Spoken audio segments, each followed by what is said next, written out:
तू चलता चल, तू चलता चल, तू चलता चल,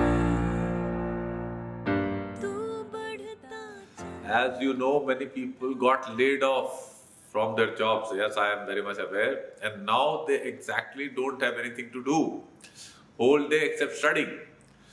What can be done to continue the growth in regards to SSB? Okay, this is a nice question. What you should be doing is, see, at any stage of your life, we are overall trying to act in a proactive manner. And the essence of proactive behavior is that in whatever situation you are, you assess and then decide what best you can do. So one thing is that once you are laid off of job is fine. Don't accept this as a reality, keep trying. That's one. And secondly, take it as an opportunity to enhance your academic competence. So long as we are energized and we are productive in our daily life, when we are studying, we put in our effort and we enhance our capabilities, we are doing justice to our day and to our life. And you will find that when the situation comes your way, you would be better prepared and you would have enhanced your competence, and maybe you get a job at a higher position.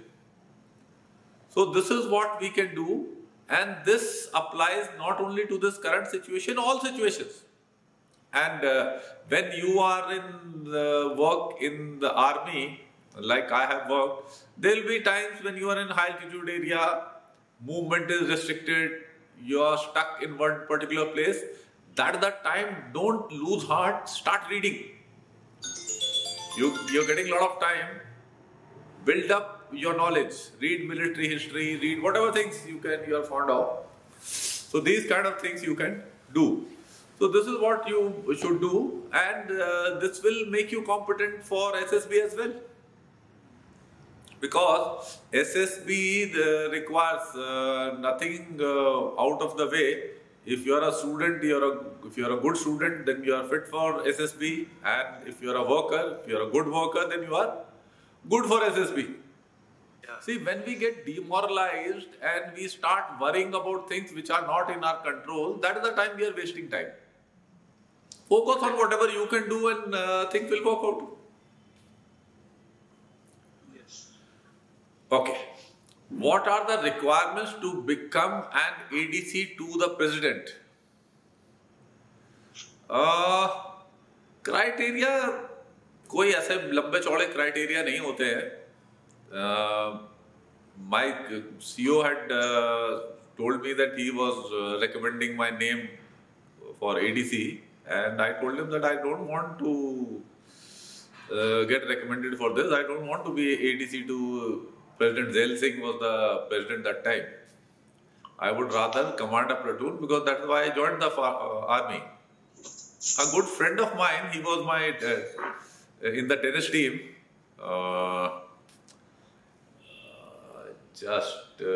Now name is slipping off from my mind. He was from Hyderabad. He was an Air Force guy.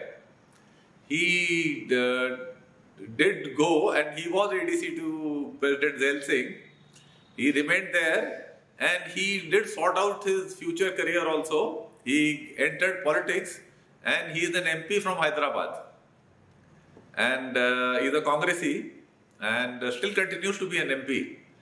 अभी नाम मेरे ध्यान में नहीं आ रहा उसका. We were good friends, we were in touch also. So once I had sought some political help from him, so that he did not reply to me. On normal things, is quite friendly. Fine. So कुछ नहीं है यार, ADC के लिए क्या है, it's a very normal job. Fine. No, nothing big deal about it. अब I think थोड़ा height weight का कुछ criteria होगा. So because I am tall, so I was meeting those criteria. तो कोई ऐसा issue नहीं था. It's nothing big deal. Anything further anyone wants on this? No sir, just wanted to know about how to go about for EDC. हाँ कुछ नहीं है, आपका recommend करना चाहिए यार, आप in the chain people should recommend you your CEO and commander. Fine. Suppose I did not get a tough command task, do I consider that I am not recommended by GTO? And if I do get a difficult task, does it guarantee my recommendation from GTO? No. Both things are not true. If you have got a difficult command task, it definitely indicates that the GTO has assessed your effective intelligence to be of a reasonably high order, because the tasks are allotted on a principle that it should be challenging for the candidate but doable. So that way, if you got an easy task, then it indicates that in the tasks which have taken place earlier than that, and particularly things like PGT and HGT, your performance has not been very impressive as assessed by the GTO. However, it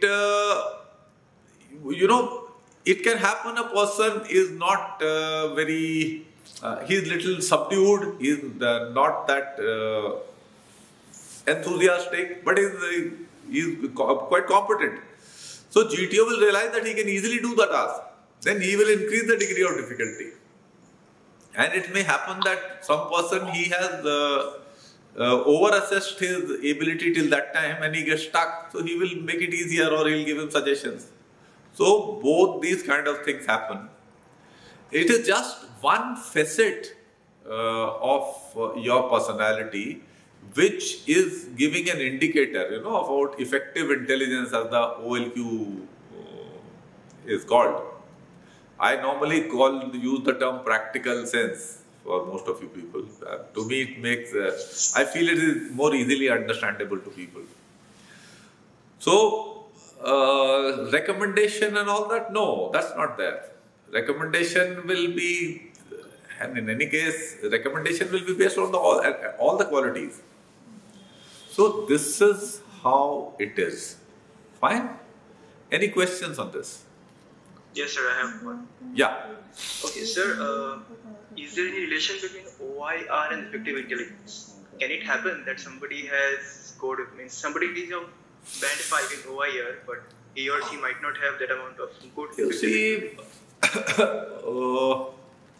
OLQ में इतना जान के आप क्या करोगे? Anyway, you raise this question. Normally, see, after all, it's a theoretical test. PGT, HGT and all that, they are practical tests. So they are a better gauge of effective intelligence than OIR. OIR would be a better gauge of reasoning ability. Of course, practical things can be there. Like in written work also, like situation reaction test, it's so much of a test of your effective intelligence. Fine, though it's a written test.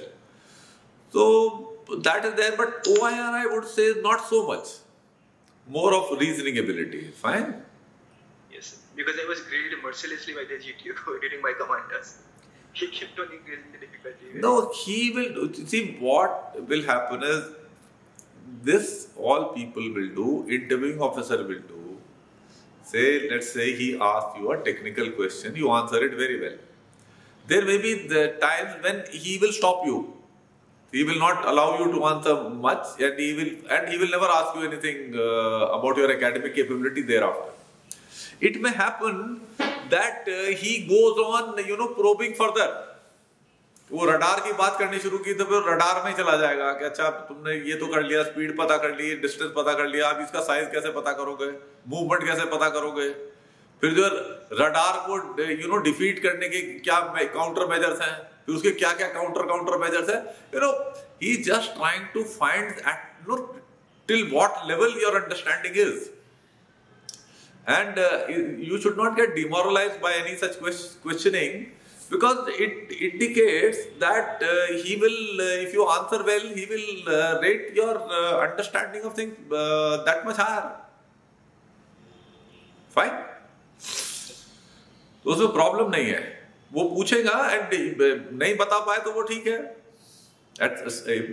He may try to get you to a level where you are not able to answer. Like in command task also he may do that, GTO, that He keeps raising the degree of difficulty that till finally you are stuck. So does getting stuck mean that you won't get selected? What thing? Getting stuck. Getting stuck? No. I told you, no. I told you, okay, I will go back to the same example. He said, he asked you about radars. You've done communication and engineering and you know about it. So you explained and you gave a correct answer. He's understood it. Now what happens? There is one possibility that he leaves it and he doesn't ask you anything technical after that or anything academic related. Finish. He says, "Yaar, adequate hai, theek hai, kuch nahi puchne ka zarurat hai." Okay. Other thing is that he finds that his level seems to be quite good of the candidates. So he wants to know as to how high he should rate him. So then he will probe. He'll go into depth. Are you getting the point? Yes, sir. So, you see, at some stage the person can get stuck. It can happen that the guy who's interviewing you is MTech and he's a radar specialist only. वो तो radar का जानता ही है ना, आपसे ज़्यादा जानता होगा. So he can keep asking. So he will be able to gauge your level well. That is the agenda which he is trying to follow. So if you got stuck at some stage, don't get bothered that you are not good enough. No, you are okay. Okay, sir. Have you understood the point? Yes. Yeah. And we have students who got recommended after being interviewed just for 5 to 10 minutes. And ones who got interviewed for more than an hour, they did not get recommended. So they should not bother much. That is a different thing, Bhamini. What you are saying, that is a duration. What happens? Normally, we will interview a person 35-40 minutes. Okay. Normally. Now what happens, supposing a candidate gives a reply to a particular thing and I find it consistent with the way he is overall, then there is no problem. Then the interview duration would be manageable. Now what happens, I remember one girl I had interviewed, she was from Haryana and she had come from the legal JAG branch. And one answer she will give me very good. And the next question I will ask her, she will give very low. And then I am not able to establish as to consistently what her capability is like. So then what happens, in such cases, the duration of interview gets extended because we cannot allow a person to go till we have assessed properly. We cannot remain in doubt. So this is one issue. The probing of one particular aspect, like I was talking about radars, that's a different thing. That is trying to gauge the level of that person in that ability. So he should not get bothered that he got stuck at certain stage. Because, by interviewing officer may know more. So some stage he will get you stuck. Like, let's say if you are a cardiac specialist, but you get interviewed by Trehan, there are chances at some stage, though you are quite knowledgeable, he will know proper things more, he will ask you few things which you may not know. So that doesn't mean you are not good. You are still good enough. I hope that's clear.